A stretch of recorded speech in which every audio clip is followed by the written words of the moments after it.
बड़े दुर्लभ भाग्य प्रकाशित हुए हैं, तब हमको वृंदावन लाया गया और ये सौभाग्य प्राप्त हुआ। इस सौभाग्य का परिणाम दुख सुख भुगाने वाला ये मानव शरीर नहीं, केवल स्वाप्निक सुख स्वर्गलोक भुगाने वाला देव सुख नहीं, केवल पाप कर्म भुगाने वाला यातना देह नरक दुख नहीं, ये भगवत सुख प्रदान करने वाला है जो लोक लोकांतर में कहीं सुख नहीं है। ये जन्म मरण को रोकने वाला है। बड़े भाग पाइप सत्संगा तो बिना ही प्रयास होई भव भंगा। शब्द पर ध्यान दो। कई नौ साधक विचलित हो जाते हैं कि मेरा मन मेरा साथ नहीं दे रहा, अब क्या होगा।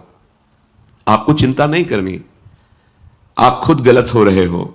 मेरा मन क्यों रखा है, प्रियाजू को क्यों नहीं दे दिया।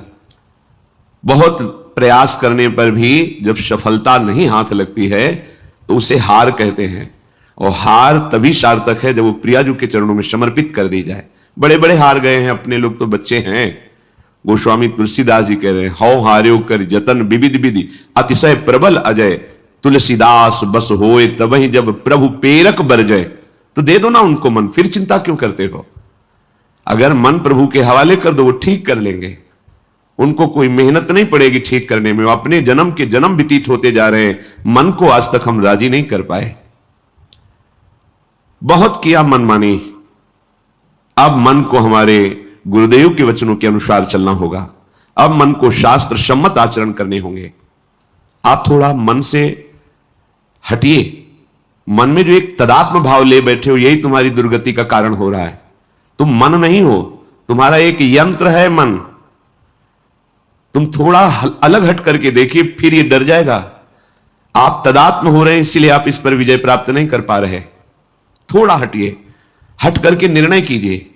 यदि ये गलत आचरण का हमें प्रेरणा सलाह दे रहा है, संकल्प बना रहा है, तो इसको विरोध में हो जाइए। नहीं मानना, ये कुछ नहीं कर पाएगा आपका। ये केवल जलाएगा किसको, अपने को, वो आपको नहीं। आप तक इसकी आंच नहीं पहुंच सकती। शास्त्र जिभ्याओं वाले भगवान शेष जी जिनका यश गान करते हैं, आप उन भगवान के अंश हैं। आपको एक काम आदि विकार स्पर्श ना किए हैं, कभी ना कर सकते हैं। ये मन पर हावी होते हैं, और मन को आपने अपना स्वरूप मान रखा है, इसलिए आपसे दुराचार बन जाता है, पापाचार बन जाता है। यदि इस जन्म में परमानंद की अनुभूति करनी है तो यज्ञार्थात् कर्मणोऽन्यत्र लोकोऽयं कर्म बंधनः तदर्थम कर्म कौन्तेय मुक्त संगः समाचर। यज्ञार्थ माने होता है भगवत प्रीत्यर्थ, प्रभु के लिए कर्म करना। प्रभु के लिए कौन से कर्म करना? स्वकर्मणा, जो तुम्हें कर्म मिला है उसे धर्म के अनुसार करो, भगवत समर्पित कर दो, वो यज्ञ हो जाएगा। उसका फल मिलेगा तुम्हें आनंद, भगवत प्राप्ति, महासुख। कर्म वही है, पर जब अहंकार से प्रेरित होकर अपने लिए करते हो सुसुख वांछा, तो उसमें अधर्म वृत्ति बढ़ जाती है। अधर्म वृत्ति निश्चित आपको भोगना पड़ेगा। यदि भगवान की शरण में हो जाओ, अबलो नशानी अबना नशई हो, वो कृपा करे तो सब क्षमा हो जाए। वो कह रहे कि हम तो हम स्वरूपापेभ्यो मोक्षयिष्यामि मा शुचा। नहीं तो आपका जो कर्म प्रकाशित नहीं हुआ है और आपने पाप कर्म किया, वो गुप्त है, वो नष्ट नहीं हुआ, वो भयंकर रूप रख के तैयार है, अपने समय पे तुम्हें नष्ट कर देगा। एक 45-50 वर्ष की अवस्था के थे। अब उनको ज्ञान हुआ कि हमारे द्वारा बहुत अधर्म हुए हैं, अब सब छोड़ो, अब सत् कार्यों में लगो।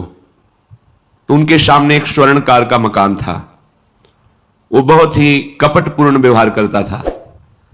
भोले भाले लोगों को असली स्वर्ण लेकर के, केवल स्वर्ण का लेप करके अलंकार बेचता। अगर कोई जानता तो कुछ राज कर्मचारियों को अपने ले के अधीन किए हुए था और उसको कुछ नहीं होता। तो जो राज कर्मचारी उसके रहस्य को जानते थे, वो रात में ड्यूटी देते थे। उन लोगों ने सोचा कि इतना धन इसने इकट्ठा किया है, अगर हम इसको मार देते हैं और इसका स्वर्ण ले लेते हैं तो कोई रिपोर्ट करने वाला भी नहीं होगा, हम बहुत धनी हो जाएंगे। अधर्माचरण करने वाला कभी सुखी नहीं हो सकता। स्वर्णकार अधर्म आचरण कर रहा था, तो उसके अधर्म आचरण में सम्मिलित होने वाले राज कर्मचारियों ने उसे मार दिया। उसका स्वर्ण ले लिया, धन ले लिया, और उसे बॉक्स में बंद करके वो निकल ही रहे थे कि वो जो धर्म पे चलना ठाना था, उन्होंने देख लिया।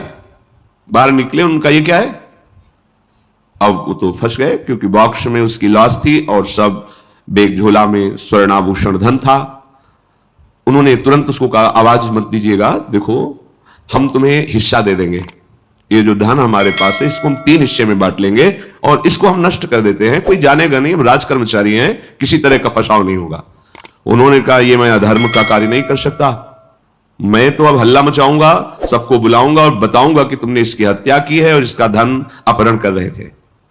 अब राज कर्मचारी, उन्होंने सोचा हमारी ड्यूटी भी जाएगी, धन भी जाएगा, सजा भी मिलेगी। दोनों ने इशारे में ही बात कर ली और हल्ला मचा के दौड़ पड़े, पकड़ो इसे, पकड़ो, जाने ना पाए। उसे पकड़ लिया, लोग इकट्ठा हुए, क्या हुआ, देखो ये धन अपहरण करके जा रहा था, इसकी हत्या कर दी। तो हम लोग गश्त लगा रहे थे तो हमें शंका हुई, आए तो देखा ये पकड़ा गया, जो धर्म से चल रहा था उसको पकड़ लिया। अब तो प्रमाण, राजकर्मचारी खुद गवाही देने के लिए तैयार, उसे बंद किया गया, मुकदमा हुआ। वो बार बार जज के सामने यही कहता था, जिसकी कसम खवाओ हम कसम खा लेते हैं, हमने बिल्कुल ये कार्य नहीं किया, ये लोग ये कार्य कर रहे थे, हमने इनको रोका तो इन्होंने मुझे साझेदारी के लिए, पर मैंने वो स्वीकार नहीं किया तो फिर इन्होंने ऐसा किया। पर उसकी कौन बात माने, राजकर्मचारी गवाही। मुकदमा लंबा खिंचा, उसे जेल में रखा गया। हर बार आके वो यही प्रार्थना करता, कई वर्ष तक चलता रहता मुकदमा, जेल का उसे बड़ा कष्ट भोगना पड़ता। वो विचार करता कि मैं अगर हिस्सा ले लेता तो बच जाता, लेकिन धर्म से चल रहा था तो देखो मुझे कष्ट भोगना पड़ा। मुझे लगता है भगवान के दरबार में न्याय नहीं है, धर्म रक्षा नहीं करता, ऐसा लगता है। एक दिन आया और रो करके यही बात कही जज के सामने कि मुझे लगता है भगवान नहीं है, क्योंकि मैं बार बार सत्य को साक्षी करके कहता हूं कि मैंने ये कर्म नहीं किया और मुझे दंड दिया जा रहा है, मुझे क्लेश दिया जा रहा है धर्म से चलने के कारण। अगर मैं सम्मिलित हो जाता तो मुझे तीसरा हिस्सा मिलता और बिल्कुल बात शांत होती। ये क्या धर्म है, कहां भगवान है। जज ने इस पर गौर किया, कई वर्ष वो जेल भोगता रहा, मुकदमा चलता रहा। तब जज ने गौर किया कि बार बार ये कहता है इसकी जांच की जाए, तो हत्याकांड होते ही रहते हैं। एक शव आया वहां, जज ने मंगवाया था, जो पोस्टमार्टम के लिए जाता है, मंगवाया और कहा देखो इसका कोई नहीं है, अंतिम संस्कार के लिए अपने ही लोगों को जाना है।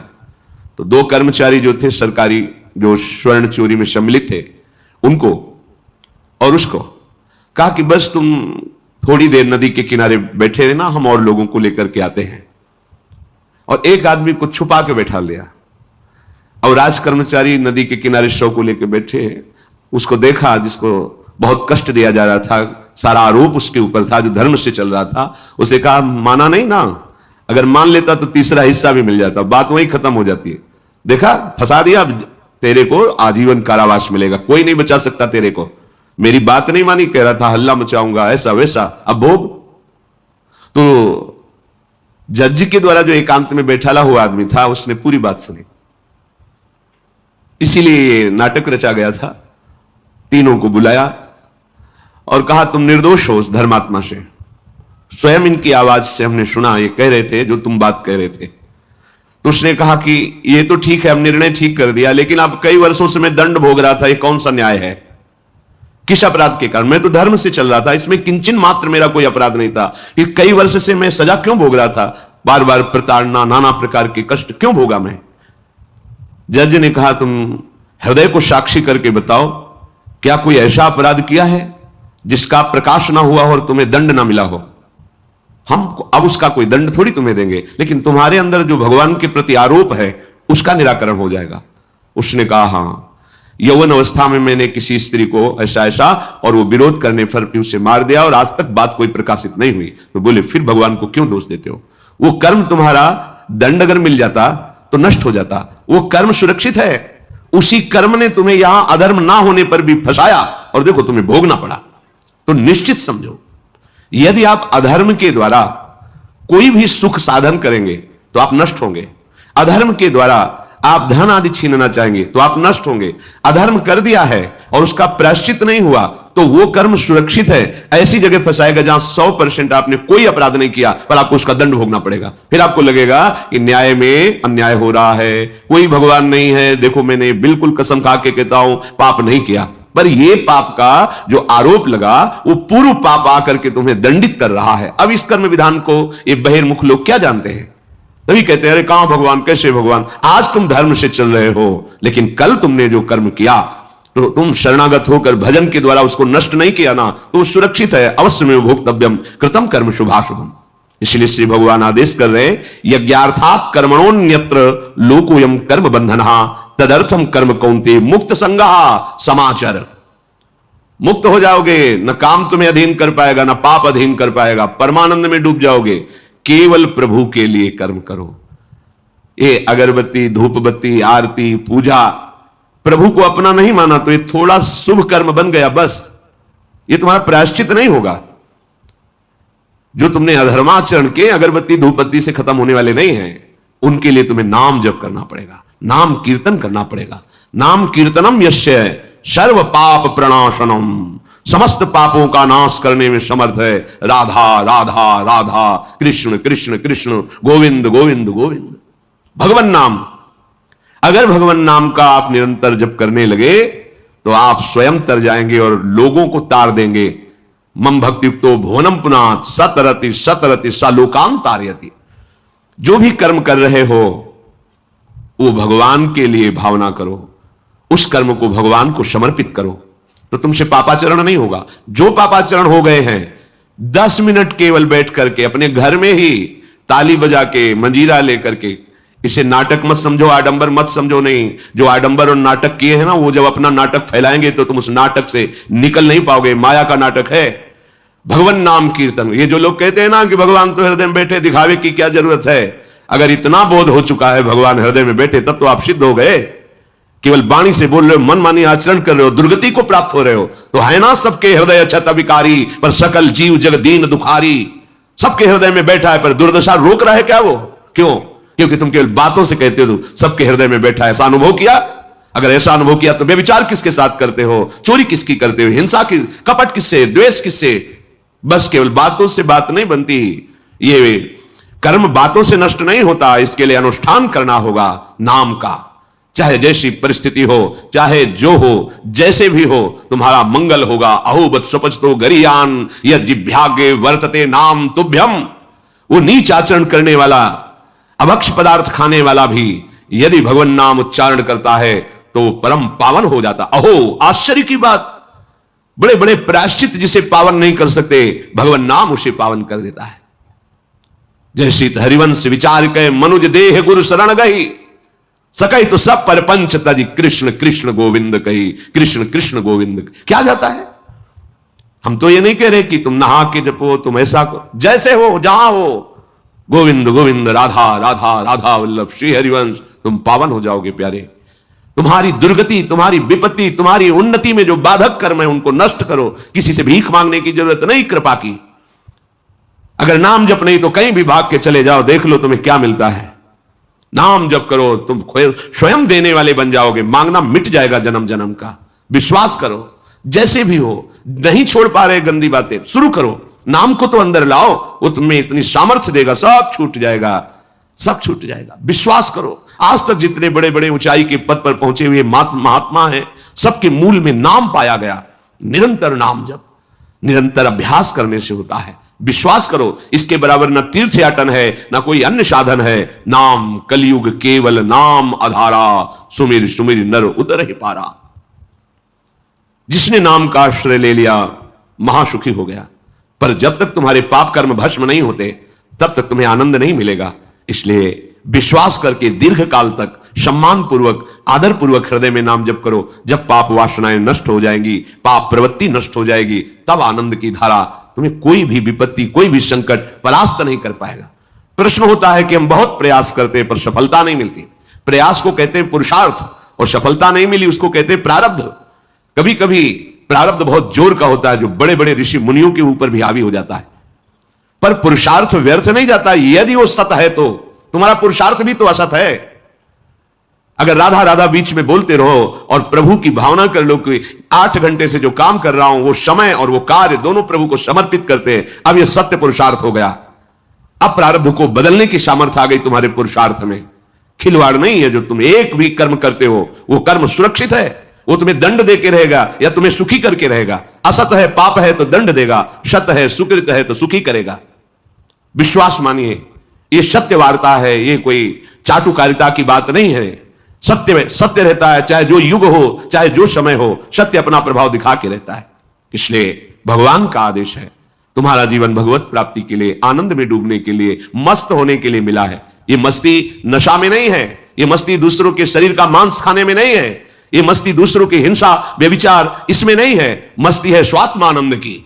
जब कोई चाह नहीं, कोई परवाह नहीं, मृत्यु भी एक खिलौना लगने लगे, उसे मस्ती कहते हैं। वो मस्ती आती है भगवान नाम जप से। शुद्ध ज्ञान का प्रकाश हुआ, मरने का भय खत्म हो गया, क्योंकि शरीर राग नष्ट हो गया। इसलिए सावधान होकर जो जहां जैसी भी परिस्थिति में हो, भगवान नाम सदैव अपने पास रखो। राधा राधा, कृष्ण कृष्ण, गोविंद गोविंद। देख लेना, निहाल हो जाओगे, निहाल हो जाओगे, मस्त हो जाओगे। हमारी बात मान लो, हमारी प्रार्थना मान लो। कुछ इसमें नहीं लगता, इसमें न पैसा देने की बात कर रहे, ना कोई संयम नियम की बात कर रहे। जैसे बने, मन नहीं लगता, मत लगने दो, ये बड़ा दुष्ट है। ये लगता है हमें दुर्गति कराने के लिए। अगर इसकी हां में हां मिलाओगे तो ऐसे निंदनीय कर्म कराता है, घृणा होती है अपने मन से। देखो ना, झांक के देखो ना मन को, कभी ये तृप्त नहीं हुआ। वही गंदी बात, वही गंदा चिंतन, वही गंदे आचरण की प्रेरणा। इस दुष्ट को मित्र मानते हो? ऐसे मन को, जो हमारा खास दुश्मन है वो मन है। वासनाओं में फंसा हुआ, वासनाओं की प्रेरणा करने वाला दुश्मन मन है। इस मन को डंडे से मारो। डंडा है हरिनाम। जितना जपोगे मन उतना ही सावधान रहेगा। कृष्ण कृष्ण, गोविंद गोविंद गोविंद, निरंतर रटन करो। राधा राधा राधा। क्या जाता है? जिह्वा से नाम उच्चारण कर रहे, शरीर से अच्छे कर्म कर रहे हैं, विचार अपने आप पावन होने लगेंगे। विचार पावन हुआ तो महात्मा हो गया, चाहे वो गृहस्थ हो, चाहे वो विरक्त हो। तो ध्यान दीजिए, हमारे पुरुषार्थ को प्रबल करने वाला और प्रारब्ध को नष्ट करने वाला एक ही महान समर्थ है, भगवान नाम। इसके सामने कोई साधन बराबरी नहीं कर सकता। ये महामहिम नाम भगवान का है, भगवान को भी अधीन करने की सामर्थ्य रखता है।